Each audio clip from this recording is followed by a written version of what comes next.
I took a picture of this because I'm reviewing an IEP for a client we're going to have a meeting next week.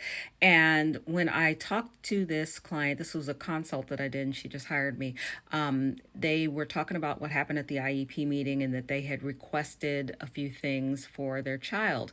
And this is what I want you all to do. So this is a prior written notice. So that's what it says up here, prior written notice. And in a prior written notice, they have to tell you what they proposed and refused. And these are legal terms. So when they use the word refuse, it's a harsh word, but that's the legal term. We proposed to change the goal for speech. We refused to provide a one-to-one or whatever. So anytime they're telling you no in an IEP meeting, you need to get more information on that, but they also need to document that in the prior written notice. So if you see here, it says actions refused, and here it's cut off, but it says none.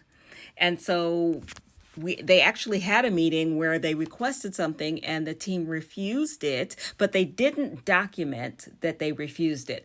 Why is this important? The prior written notice is something that every judge and attorney looks at. It is one of the most important documents if you do want to file a complaint, if you want to file due process. It's kind of a I don't want to say it's the minutes because it's not really the minutes of the meeting, but it really is kind of an outline of what the team agreed upon and what they didn't agree upon. And then after it tells you why. Relevant information, evaluation procedures that the team used to justify why they proposed something or refused something. And so they list all of the evaluations here, but they have nothing here for refused. And so I just want you to be using that language and keep that in your mind.